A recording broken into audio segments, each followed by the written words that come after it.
Brands की दुश्मनियां इस दुनिया में तब से हैं जब से मुकाबले को मुल्क की मईशत के लिए सेहतमंद समझा जाने लगा। कुछ ब्रांड्स एक दूसरे के उस वक्त से दुश्मन हैं जब से उन्होंने अपने प्रोडक्ट्स की मैन्युफैक्चरिंग शुरू की और इसकी वजह से बहुत सी मज़ाहिया और हैरानकुन कहानियां वजूद में आईं। आज की वीडियो में देखते हैं ब्रांड दुश्मनियों की ऐसी ही कुछ मज़ेदार कहानियां।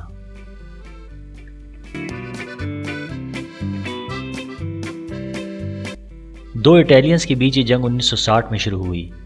लैम्बोर्गिनी एक किसान घराने से ताल्लुक़ रखता था, लेकिन इसका इस पेशे से कोई लगाव नहीं था और वो ट्रैक्टर बनाने के बिजनेस में आ गया और एक कंपनी बनाई जिसका नाम लैम्बोर्गिनी ट्रैटोरी रखा। इस बिजनेस से उसको कामयाबी और दौलत दोनों मिले। इन्हीं दिनों फरारी गाड़ियाँ उस वक्त की सबसे अच्छी और आरामदेह गाड़ियाँ तस्वुर की जाती थीं, जिसे लैम्बोर्गिनी ने भी ख़रीदा। लैम्बोर्गिनी को लगा कि फरारी गाड़ियाँ सड़कों पर बहुत रफ चलती हैं और इसके क्लच को बार बार रिपेयर करना पड़ता है। वो अपनी ये शिकायत लेकर एनजो फरारी के पास गया, लेकिन फरारी को उसकी ये तनकीद बिल्कुल पसंद नहीं आई और कहा कि एक ट्रैक्टर बनाने वाले को गाड़ियों का क्या पता। लैम्बोर्गिनी इसको अपनी बेइज्जती समझकर वहाँ से चला गया और फरारी के मुकाबले में आरामदेह गाड़ियाँ बनाने का बिजनेस शुरू कर दिया। 4 महीने की बहुत सख्त मेहनत के बाद अक्टूबर 1963 में लैम्बोर्गिनी ने अपनी पहली कार मुतारिफ कराई और इस तरह दो ब्रांड्स की दुश्मनियों का आगाज़ हुआ जो आज तक चल रहा है।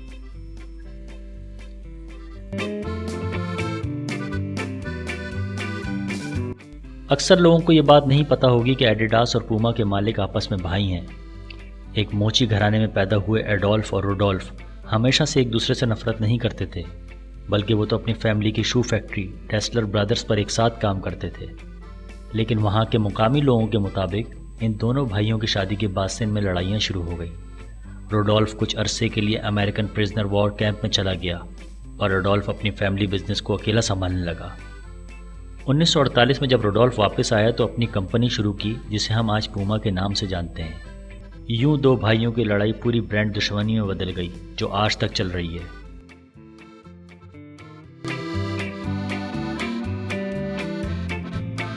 – 2007 में 3 इंडियन एयरलाइंस में नुकसान के बावजूद इश्तिहारी जंग शुरू हो गई।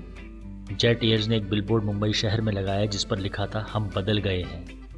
उस बिलबोर्ड के बिल्कुल ऊपर किंगफिशर ने अपना बिलबोर्ड लगा दिया जिस पर लिखा हमने इनको बदलने पर मजबूर किया। कुछ दिन बाद तीसरी एयरलाइन गो एयर ने सबसे ऊपर एक बिलबोर्ड लगाया जिस पर लिखा था हम नहीं बदले, हम अभी तक सबसे बेहतरीन जरिया है हवाई सफ़र का।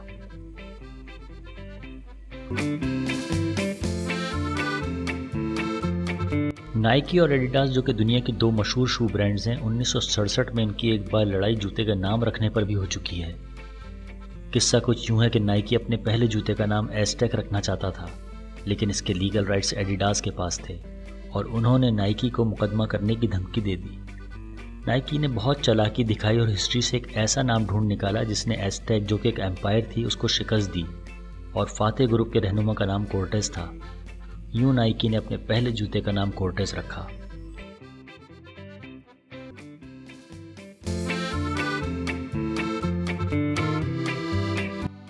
एप्पल और माइक्रोसॉफ्ट के बीच की जो जंग है वो तो सब जानते हैं। यहाँ तक कि स्टीव जॉब्स और बिल गेट्स की बेटियां भी हॉर्स राइडिंग में एक दूसरे के मुकाबिल हैं। और ये भी सच है कि माइक्रोसॉफ्ट ने एक दफ़ा एप्पल को बैंकरप्ट होने से बचाया था। जब माइक्रोसॉफ्ट ने पहली बार 1985 में विंडोज़ मुतारिफ कराई तो स्टीव जॉब्स ने बिल गेट्स पर चोरी का इल्ज़ाम लगाया ये कहकर कि बिल गेट्स ने मैकिन्टॉश का आइडिया चुराया है। 2017 में एक इंटरव्यू में एक सहाफ़ी ने बिल गेट्स से पूछा कि आपने स्टीव जॉब्स की कॉपी की है या फिर स्टीव जॉब्स ने आपकी। इस पर बिल गेट्स ने जवाब दिया कि हम दोनों ने ज़ीरोक्स के काम से फ़ायदा उठाया है। सो फ्रेंड्स, मैं उम्मीद करता हूँ मेरी आज की वीडियो आपको पसंद आई होगी। इसे प्लीज़ लाइक करें, शेयर करें और अगर अभी तक आपने मेरा चैनल सब्सक्राइब नहीं किया तो इसे सब्सक्राइब कर लें। Thank you.